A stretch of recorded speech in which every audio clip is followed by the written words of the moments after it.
Well, next to the United Kingdom, where far-right rhetoric has fueled the flame of racial hatred, triggering riots across the country. Mosques have been attacked, hotels housing asylum seekers damaged and broken into, and police have been targeted with petrol bombs. The source of it all is a tragic stabbing that saw 3 young girls killed last month. As the community was still grieving, misinformation began to spread on social media, claiming that the suspect was a Muslim refugee. The suspect currently is in custody, was born in Wales to Rwandan parents. Well, with this all playing out on Britain's streets, how can people feel safe again? Joining me on this is comedian and broadcaster Nish Kumar and journalist Coco Khan. They both host the podcast Pod Save the UK. Nish and Coco, thank you so much for joining the program. Sadly, this is a story that hasn't gotten as much media attention here in the United States, if for no other reason than we're in the midst of the presidential election season and obviously a lot of other international coverage. So set the scene for us, Nish, if you can, just the impact that this has had on the country there, and particularly with minority communities over the past few days.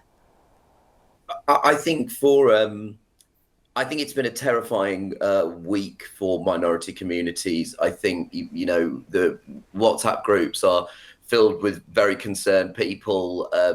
These are not, there's this phrase that keeps getting stewed around about people's legitimate concerns about immigration. And I mean, these are not legitimate concerns. These are people on the streets explicitly chanting racist slogans. Some of them are visibly showing, Hitler salutes. They have visible Nazi tattoos. None of this is legitimate concerns. But the only thing that I would say about this is that most of the minority communities I know are not surprised. This has been brewing for a number of years now. And I think it's very important to state that this has not come out of nowhere. There's been a real push to kind of portray this as an act that nobody could possibly have seen coming. But in reality, the normalization of far-right rhetoric has been happening steadily over the past decade and a half. A lot of it coalesced around the Brexit vote in 2016. And there has been a kind of casual use of anti-immigrant rhetoric by not just far-right politicians, but mainstream conservative politicians. Some mainstream politicians from the Labour Party, which is our centre-left party. And there have been huge volumes of anti-immigrant sentiment churned out by mainstream conservative media outlets. There are op-ed pieces that have just been filled with bile about immigrants to try and shift the blame for the difficult economic circumstances we've endured for the last decade in this country on immigrant communities and refugees. So I would say, certainly amongst the people that I am speaking to, the mood is profound concern, extreme disquiet, but not surprise. Coco, would you agree? Are you not surprised, sadly, by what we've seen?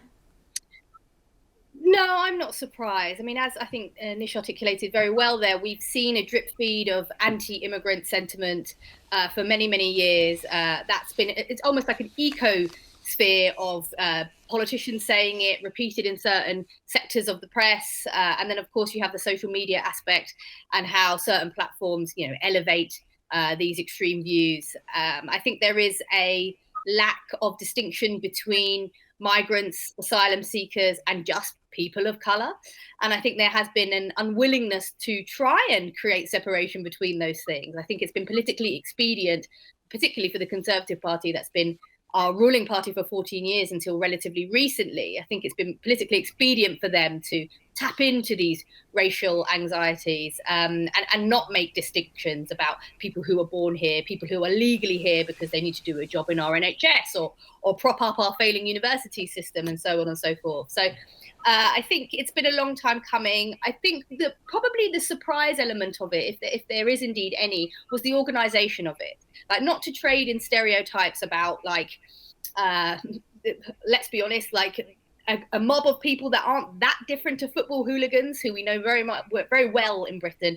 Like they are traditionally quite disorderly and quite chaotic. They've been very organised this time, and that is quite chilling. And they don't seem to be relenting despite the pushback from not only the police, but from local communities who, where they can, are turning up in force to defend, asylum seeker homes, even just their own high street. So I think that bit's been a bit shocking. You would normally look at the kind of, let's be honest, drunk football lads who are just looking for a punch up and think, oh yeah, they'll go home, they'll get bored soon. But they haven't. And yeah, they've organized themselves very, very quickly.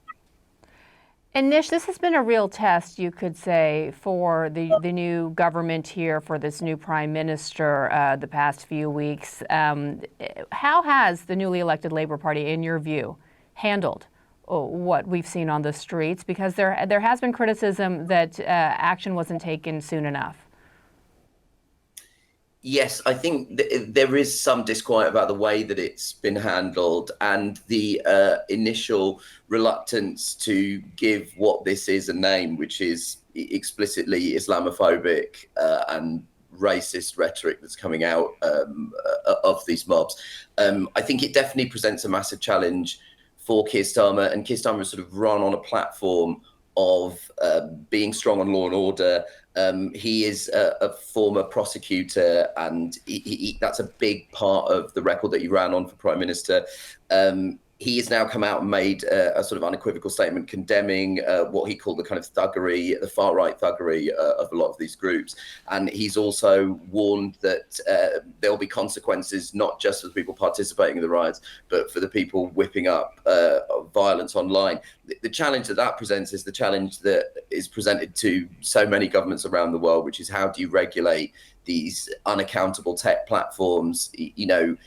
The website formerly known as Twitter is owned by Elon Musk, who not only has continued to platform hard right figures that under its previous ownership Twitter actually suspended, but has himself been stoking the fires that are burning across my country at the moment, making comments on the inevitability of a civil war. I think that there are meetings of a kind of Security Council, we call Cobra, and there are ideas that the police are going to be deployed across the country because there are more riots being planned supposedly to happen tomorrow, which is Wednesday. That policing element of it obviously presents a big challenge for Keir Starmer. There is an opportunity, I think, for him to explicitly call this what it is and call this racism and call this Islamophobia and actually start a dialogue that could begin to reunify this country after a kind of decade and a half of divisiveness. The challenge that he's facing that I don't really know how he's going to be able to resolve, only because it's a challenge that faces almost every government across the world at the moment, is how to regulate and combat misinformation as it spreads online. So the suspect that's in custody, as you've already stated, is not part of the groups that are largely being held accountable for this. This is a person that was born in Britain. Newspapers believe his religious affiliation to be Christian, though it's unclear. Though we should always say that even if he was a Muslim immigrant, that's no excuse for demonizing either of those two entire groups of people. But the specific problem here is that all kinds of misinformation was spread about his identity online. And the problem is that these social networking sites are both petri dishes for information, but also for organization and coordination. These are not, as Coco was saying, just mobs of drunk men causing problems. These are coordinated groups of organized Nazi protesters who have gone to specific locations, like, for example, 2 hotels where they believe refugees and asylum seekers are being housed, and they attack those hotels, set one of them on fire. The scary thing here is that social media both promulgates false information, but also the capacity to organize within these organizations and movements.